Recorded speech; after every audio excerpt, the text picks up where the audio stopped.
जय जगन्नाथ मु सुब्रत वेलकम कर नुआ ब्लॉग को। आज आम आसीचु गोटे जगह बुलिया को बालेश्वर डिस्ट्रिक्ट बागुड्रे पहाड़ उपरे बाबा त्रिकुटेश्वर रोचुंदी। त्रिकुटेश्वर आम जगह टी देखापी आसचु।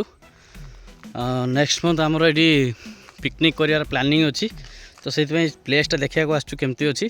तो फैमिली प्लान आमर फैमिली पूरा फिस्ट रे योगदान कर फैमिली मेंबर्स ऑल। तो से आम जगह देखापी आसचु। चलन जीवा मोर भिणी जन सी आगर गले मु पचे पचे अच्छी देखा जगहटा केमती कौन होती आपन को भी देखूँ देखु।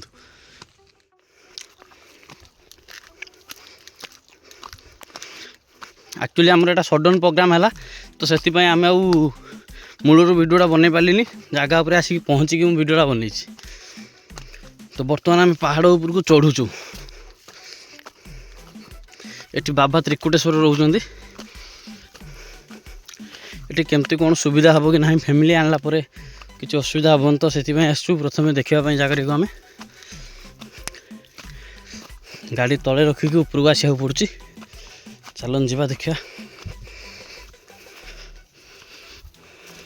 आम बहुत बाट पलि आसलुणी आसिक गोटे रेस्ट नहीं ये देखा मंदिरटा देखो मंदिर देखा जाऊँ आहरी भी आसुँच लोक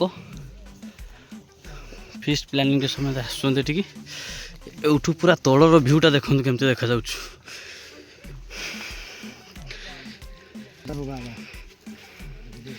देखो आम तलू केते उपरे अच्छु चारिपिटी पूरा जंगल।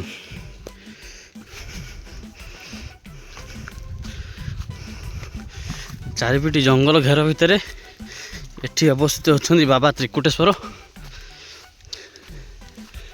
चलतु पानीर कुल कुल कुल कुल शब्द शुभिला पहुँच गलुणी बाबा त्रिकुटेश्वर टेम्पल।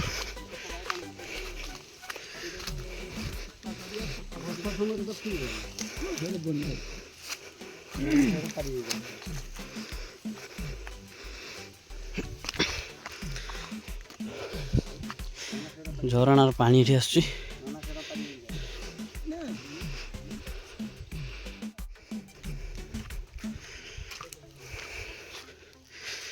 यहाँ बाबा त्रिकुटेश्वर पीठ भीतर को जीवा।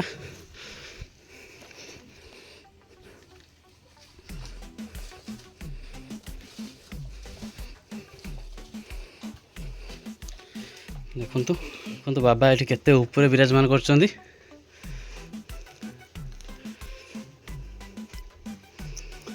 जगह को आसले जी आनंद मिल आठार आनंद कौटी भी मिलनी। दान हुंडी भी अच्छी आपड़ चाहिए आपन को खुला हस्त किसी ठाकुर दान भी करें।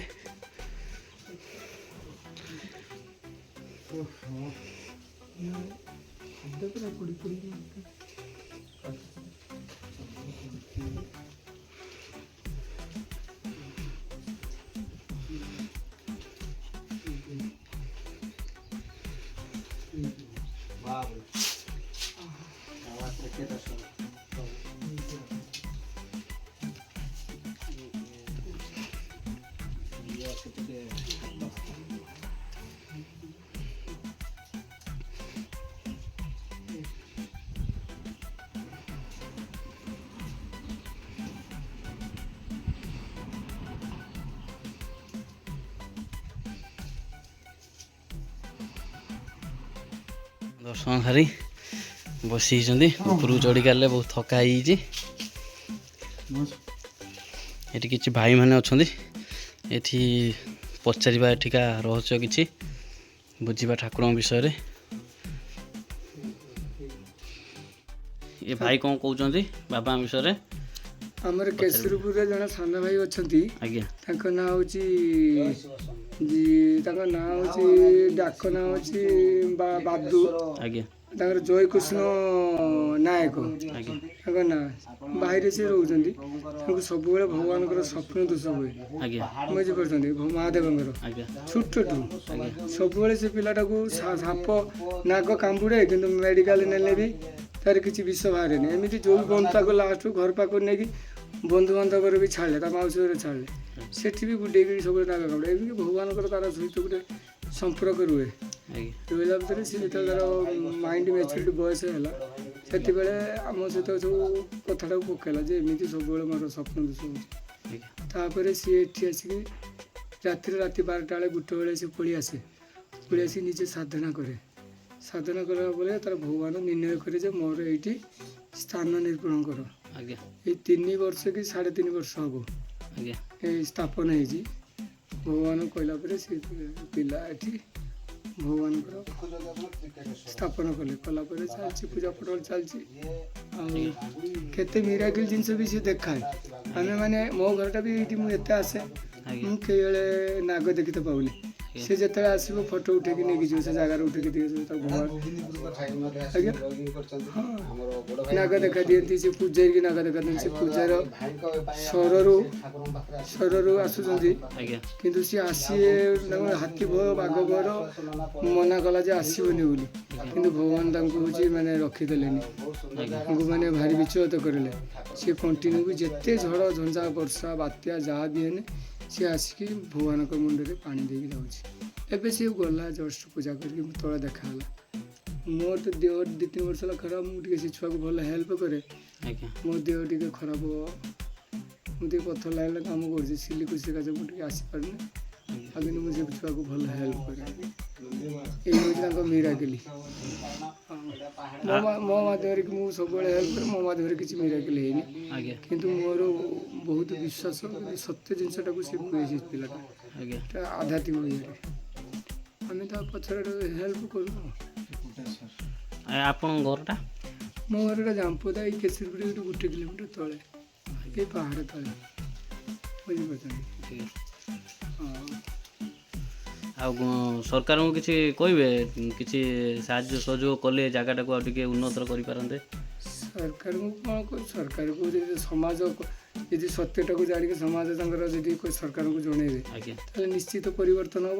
ନିହାତି ଜାଗା ଟିକେ ଆଉ ଟିକେ ସରସ ସୁନ୍ଦର କରିଦେଲେ। ଧର୍ମଟାକୁ ଆମେ ଚାହୁଁନେ ଯେ କାହା କତିରୁ ମାଗିକି ଆଣିକି ଆମେ ଏଠି କରିବା ପାଇଁ, କିନ୍ତୁ ତାର ସରକାର ତାର ସମାଜ ସମାଜ ସତ୍ୟଟାକୁ ସରକାର ପାଖରେ, ସରକାର ତାର ନିଜେ ହେଉଛି ତାର ଇଏ କରୁ, ସର୍ଭେ କଲା ପରେ ଏକୁ ଡେଭଲପ୍ କରୁ।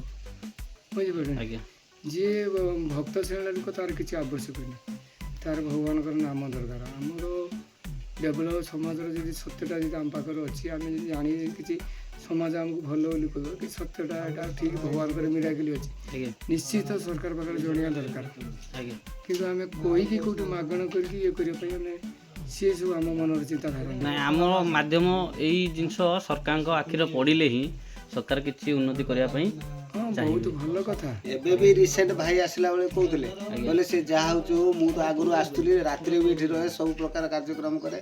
ପାହାଚ କରିବା ପାଇଁ ଯେତେ ସିମେଣ୍ଟ ଲାଗିବ ମଧ୍ୟ ମୁଁ ଦେବି, କିନ୍ତୁ ଏଥର ମୁଁ ପାହାଚ କରିବା ପାଇଁ ପଦକ୍ଷେପ ନେବି।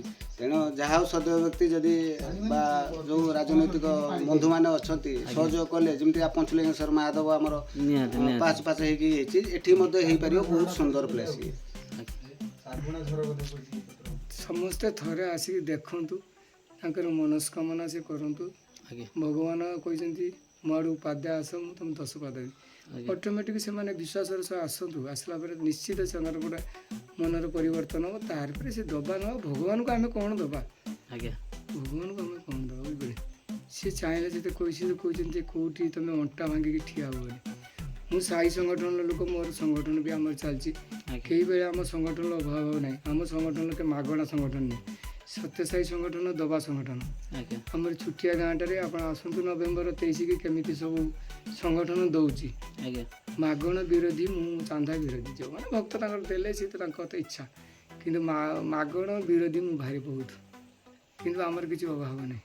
ବୁଝିପାରିଲେ? ଯେ ଆମେ ସେମିତି ପଇସା ବାଲା ନୁହେଁ, କିନ୍ତୁ ଆମେ ବଡ଼ ବଡ଼ କଥାରେ ବଡ଼ ବଡ଼ କାର୍ଯ୍ୟକ୍ରମରେ ବି ମୁଣ୍ଡ ଖେଳୁଛୁ। ବୁଝିପାରୁଛନ୍ତି? ମୁଁ ଏଇ ରୁଗା ଲୋକଟେ, ମୋ ହାତରେ 40 ଜଣ କର୍ମଚାରୀ ଅଛନ୍ତି। 40 ଜଣ କର୍ମଚାରୀ ମୋର କାମ କରୁଛନ୍ତି। ମୋର କହିବା ତ ଠିକ୍ ନୁହେଁ, ଭଗବାନ ମୋ ହାତରେ କରୁଛନ୍ତି। ମାନେ ହନୁମାନ, ଶିବ, ସବୁ ପ୍ରକାର ମୂର୍ତ୍ତି କେମିତି ହେଉଛି ସେ ଈଶ୍ୱର କଥା। ମୁଁ ତ ସମ ହସ୍ପିଟାଲରେ 4 ବର୍ଷ ହେଲା ପଢ଼ୁଥିଲି, କିନ୍ତୁ ଭଗବାନ ହେଉଛି ମୋତେ ଭଗବାନ ଚାହୁଁଛନ୍ତି ମୋତେ ରଖିବା ପାଇଁ ଚାହିଁକି ମୋ ସାଥିର ପ୍ରତ୍ୟେକ ସପ୍ତାହ ଗୋଟେ ଗୋଟେ ପିଲା 35ଟା ପିଲା ମରିଗଲେ, କିନ୍ତୁ ମୋତେ କାହିଁ ରଖିଦେଲେ କାହିଁ? ମୁଁ କହୁନି ମୁଁ ଭଲ ବୋଲି, ଭଗବାନଙ୍କର ଇଚ୍ଛା। ବୁଝିପାରୁଛି, ତାଙ୍କ ଇଚ୍ଛା ବିରୁଦ୍ଧରେ ତ ଆଉ କେହି କିଛି କରିପାରିବେନି। ଆଉ ତାଙ୍କର ରୂପ ସବୁବେଳେ ମୁଁ ତ ଗଢ଼ୁଛି, ମୁଁ ଜଣେ କାରିଗର। ବୁଝିପାରୁଛନ୍ତି, କେଶରୀଗୁରୁ ଫଟାଜିନିଷ କରେ, ମୋର ଫ୍ୟାକ୍ଟ୍ରି ଅଛି, 40 ଜଣ କର୍ମଚାରୀ ବି କାମ କରୁଛନ୍ତି, ଈଶ୍ୱରଙ୍କ ଇଚ୍ଛା। ବୁଝିପାରୁଛନ୍ତି। ଆପଣ କିଛି କହିବେ ବାବାଙ୍କ ବିଷୟରେ? ବାବାଙ୍କ ବିଷୟରେ ମୁଁ ଆଜି ପ୍ରଥମେ ଏଇଟା ମୋର ଦେଖିବା, ଆଜ୍ଞା। ଆଉ ଆପଣଙ୍କ ଭଳି ପ୍ରଥମେ ଏଠି ଆସିବା, କେବଳ ଭାଇ ଆମର ବଡ଼ ଭାଇ, ଆଜ୍ଞା। ସେ ବଡ଼ ଭାଇଙ୍କ ଇଏରେ ଆପଣ ପାୱାର ଆଗରୁ ଆସିଥିଲେ ତାହେଲେ ଏଠିକି? ଭାଇ ମୁଁ ସବୁଦିନ ପୁରା ଆସନ୍ତି। ଅନୁଷ୍ଠାନରେ ଗୋଟେ ମୂଳରୁ କର୍ତ୍ତା, ଅଛନ୍ତି ତାହେଲେ? ଅନୁଷ୍ଠାନରେ ଜଣେ କର୍ତ୍ତା। ଆଜ୍ଞା। ଭାଇ ଯିଏ ମେନ୍ ପିଲାଟା ଅଛି, ଯିଏ ତାଙ୍କ ସ୍ୱପ୍ନ ଦୋଷ ହୁଏ, ଆଜ୍ଞା। ତାଙ୍କର ଗାଁର ମୁଁ ବଡ଼ ଭାଇ ଜଣେ। ଆଜ୍ଞା। ସିଏ ମୋ ମାଧ୍ୟମରେ ମାନେ ମୋ ଅର୍ଥ ସିଏ ଖର୍ଚ୍ଚ କରୁଛି, ଆଜ୍ଞା। କିନ୍ତୁ ସବୁବେଳେ ମୋର ପରାମର୍ଶ ନେଇ ସତ୍ୟଟା କରେ। ମୁଁ କାହାରି ପଛରେ ପଡ଼େନି, କିନ୍ତୁ ସେ ପିଲାଟାର ଯେଉଁ ଦେଖିନି ଗୁଣ ଭାଗ ଢଙ୍ଗ ଏସବୁ ଜିନିଷ ସବୁ ଈଶ୍ୱରଙ୍କର ଭକ୍ତି ମାର୍ଗ, ଭଗବାନଙ୍କର ଗୋଟେ, ଆମେ ଆଧ୍ୟାତ୍ମିକ ଲୋକ, ସିଏ ଆଧ୍ୟାତ୍ମିକର କିଛିଟା ଜାଣିପାରିବ, ଆଜ୍ଞା। କିନ୍ତୁ ସତ୍ୟତା ଦେଖିଲେ ତାକୁ ସେଥିପାଇଁ ମୁଁ ହେଲ୍ପ କରେ। ଇଏ ଅନୁଷ୍ଠାନରେ ଭାବ 2 ନମ୍ବର ସଦସ୍ୟ ମୁଁ। ଆଜ୍ଞା। ବୁଝିପାରୁଛନ୍ତି। ଆଜ୍ଞା। ଆଜି ଠାକୁର ଡାକିଛନ୍ତି, ଆଜ୍ଞା। ଆଜି ଗୋଟେ ବହୁତ ଦିନ ବଡ଼ ଦିନ କହିବା ଅଚ୍ୟୁକ୍ତି ହେବନି, କାରଣ ଆମର ବଡ଼ ଭାଇଙ୍କ ଯୋଗୁଁ ଆମେ ଆସିକି ତ୍ରିକୁଟେଶ୍ୱର ବାବାଙ୍କ ପାଖରେ ପହଞ୍ଚୁ। ଆପଣମାନେ ବି ନ ଜାଣିକି ଭିଡ଼ିଓ ଦେଖିକି କେଉଁଠି କ'ଣ ଦେଖି ଏମିତି ଆଜ୍ଞା, ଆମେ ଆସିକି ତ ମୋବାଇଲ ପହଞ୍ଚନ୍ତି। ଲୋକେସନ ମାରି ମାରି ତ ଆସିଲୁ। ସେମିତିକା ବାବାଙ୍କର ଆଶୀର୍ବାଦ ନହେଲେ ବା ଆହ୍ୱାନ ନହେଲେ ଏମିତିଆ ଜାଗାକୁ ଆସିପାରିବେନି। ଆଜ୍ଞା। ଯାହା ବି ହଉ ଆପଣ ଭିଡ଼ିଓ କରନ୍ତୁ ବା ଲୋକଙ୍କୁ ଜଣାନ୍ତୁ, ଆଜ୍ଞା। ତା ମାଧ୍ୟମରେ ଆଜି ଭାଇଙ୍କ ସାହସରେ, ଭାଇଙ୍କ ମାଧ୍ୟମରେ ଏବଂ ଠାକୁରଙ୍କର ଆଶୀର୍ବାଦ ଯୋଗୁଁ ଆମେ ଆସିକି ଏଠି ପହଞ୍ଚିଛୁ। ଏଠିକାର ମିରାକିଲ୍ କେମିତି ଜାଣିବ କହିଲି ଜାଣିପାରିବ। ଆଜ୍ଞା। ଥରେ ଉପବାସ କରିକି ଦେଖ। ଉପବାସ ମାନେ କ'ଣ? ଅନ୍ୟର ଉପବାସ କରନି, ଆଜ୍ଞା। ମାନେ ଖାଦ୍ୟର ଉପବାସ କରନି, ବିଚାରର ଥରେ ଉପବାସ କରିକି ଦେଖ, ଆଜ୍ଞା। ତାହେଲେ ଏଠି ଭଗବାନ ତ୍ରିକୁଟେଶ୍ୱରଙ୍କୁ ଜାଣିପାରିବ। ଜୟ ଜୟ ଶିବ ଶମ୍ଭୁ। ଧନ୍ୟବାଦ। ଦେଖନ୍ତୁ ପୁରା ଏଠି ବାବା ତ୍ରିକୁଟେଶ୍ୱର ପାଖରେ ଲୋକେସନଟା ଚାରିପଟେ ଦେଖନ୍ତୁ ପୁରା କେମିତି, କେତେ ଉପରେ ଆମେ ଅଛୁ, ଚାରିପଟେ ପୁରା ଜଙ୍ଗଲ ପୁରା ଦେଖନ୍ତୁ। ଆଉ ଏଠି ବାବା ତ୍ରିକୁଟେଶ୍ୱର ବିରାଜମାନ କରିଛନ୍ତି।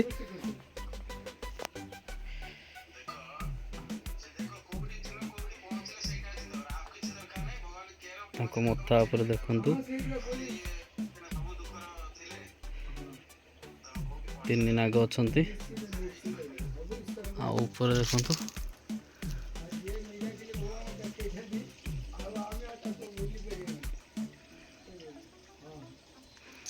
ଜାଗାଟି ବହୁତ ସୁନ୍ଦର ଲାଗୁଛି, ଆଉ ବହୁତ ଶାନ୍ତି ହିଁ ଲାଗୁଛି ଏ ଜାଗା ଉପରେ।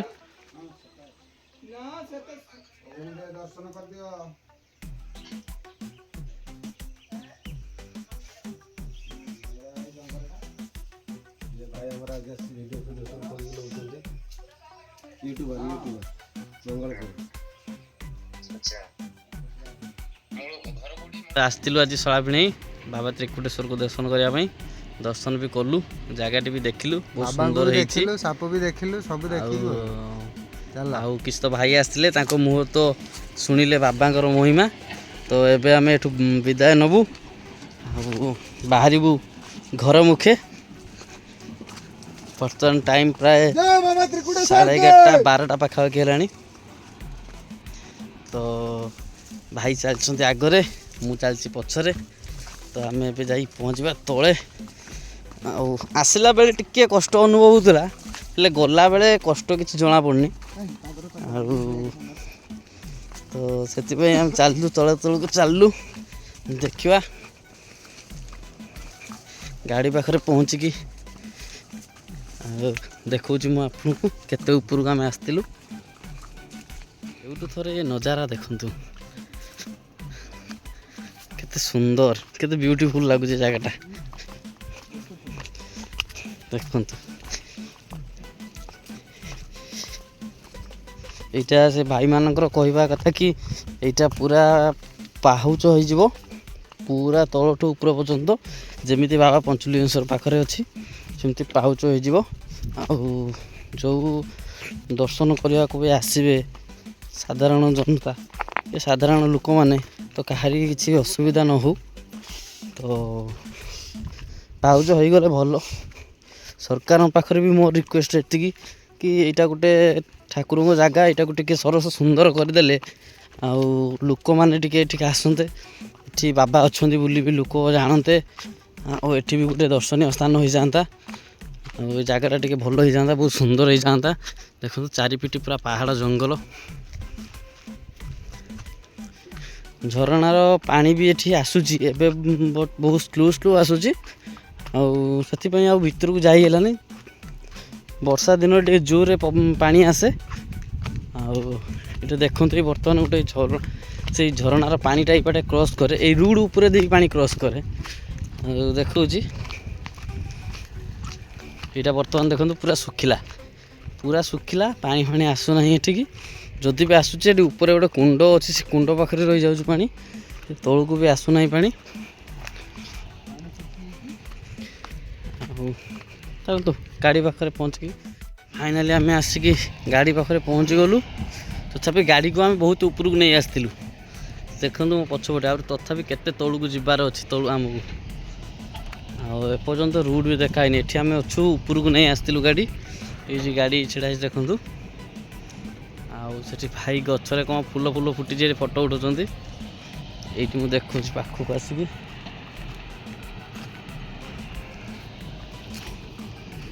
ଦେଖନ୍ତୁ ଆମେ କେତେ ଉପରେ ଅଛୁ, ଆହୁରି ତଳକୁ ଯିବାର ଅଛି ଆମର।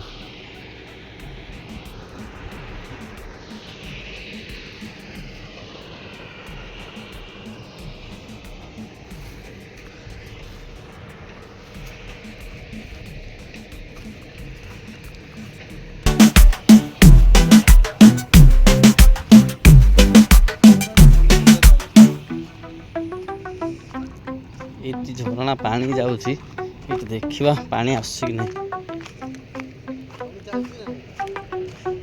ହଁ ପାଣି ତ ଯାଉଛି।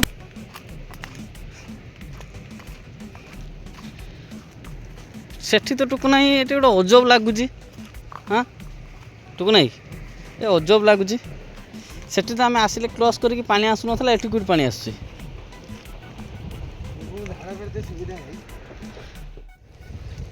କୁଳୁ ହେଇକି ପାଣି ବହୁଛି। ଗୋଟେ କଙ୍କଡ଼ା ଏଇଠି ତାର ମରିଯାଇଛି ନା ବଞ୍ଚିଛି? ମରିଯାଇଛି। ପାଣିଟା ବହୁତ ଥଣ୍ଡା, ନାଟକ ନାହିଁ। ହଁ ଥଣ୍ଡା ବହୁତ, ପାଣି ହାତ ମାରି ହଉନି। ପାଣି ହାତ ମାରିବନି, ପୁରା ବରଫ। ଅନ୍ନମୂଲ୍ୟ ଟିକେ ମାରିଦିଅ। ତ ଏବେ ଯିବା, ବାହାରେ ଯିବା। ଆଉ କ'ଣ କହିବି, ଏବେ ତ ମୁଁ ପଳେଇବା ଏଠୁ। ଆଉ ଏଇଠି ବ୍ଲଗ୍ଟି ସ୍ପଟ୍ଟି ଭଲ ନୁହେଁ। ଆଉ ଏଇଟା ଟିକେ ସଫା ସୁତରା ହେଇଗଲେ, ଇଏ ହେଲେ ଭଲ ଲାଗିବ। ଜାଗାଟା ପିକନିକ୍ କରିହେବ, ହେଲେ ଜାଗାଟା ଟିକେ ବହୁତ ସଫା ସୁତରା ଟିକେ ହେବ। ଆଉ ଏଇଟାକୁ ଟିକେ କିଛି ଦାୟିତ୍ୱ ନେଇକି ଟିକେ ସଫା ସୁତରା କରିଦେଲେ ପିକନିକ୍ ସ୍ପଟ୍ ପାଇଁ ଭଲ ହୁଅନ୍ତା। ସଫା ସୁତରା ନାହିଁ, ପାଣିର ଟିକେ ସମସ୍ୟା ରହୁଛି। ଆଉ ସେଇଟା ଟିକେ ଅସୁବିଧା, ନହେଲେ ଆଉ କିଛି ଅସୁବିଧା ନାହିଁ। ହଉ, ଏଇଠି ବ୍ଲଗ୍ଟି ମୁଁ ଏଣ୍ଡ କରୁଛି। ଆମେ ବର୍ତ୍ତମାନ ବାହାରିଲୁ। ଜୟ ଜଗନ୍ନାଥ।